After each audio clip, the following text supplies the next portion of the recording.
மற்றுமொரு அண்மை செய்தி, தூத்துக்குடி காவல் நிலையத்தில் இளைஞர் அருணாச்சலம் மரணமடைந்த செய்தி மிகுந்த அதிர்ச்சியும் வேதனையும் அளிக்கிறது என்று மக்கள் நீதி மய்யம் தெரிவித்துள்ளது. காவல் விசாரணை மரணங்கள் என்பது சாத்தான்குளம் தொடங்கி அண்மையில் நாகர்கோவில், இப்போது தூத்துக்குடி என்று தொடரும் நிகழ்வாகிவிட்டது என்றும், காவல் விசாரணை மரணங்களில் தமிழ்நாடு அரசின் தொடர் அலட்சிய போக்கிற்கு மக்கள் நீதி மய்யம் கடும் கண்டனம் தெரிவித்துள்ளது.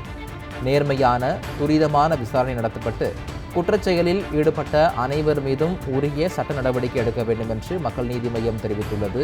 அண்மை செய்தியாக பார்த்து கொண்டிருக்கிறோம். தூத்துக்குடி காவல் நிலையத்தில் இளைஞர் அருணாச்சலம் மரணமடைந்த செய்தி மிகுந்த அதிர்ச்சியும் வேதனையும் அளிக்கிறது என்றும், காவல் விசாரணை மரணங்கள் என்பது சாத்தான்குளம் தொடங்கி அண்மையில் நாகர்கோவில், இப்போது தூத்துக்குடி என்று தொடரும் நிகழ்வாகிவிட்டது என்று மக்கள் நீதி மய்யம் தெரிவித்துள்ளது.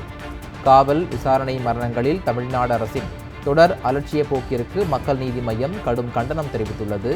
நேர்மையான துரிதமான விசாரணை நடத்தப்பட்டு குற்றச்செயலில் ஈடுபட்ட அனைவர் மீதும் உரிய சட்ட நடவடிக்கை எடுக்க வேண்டும் என்று மக்கள் நீதி மய்யம் தெரிவித்துள்ளது.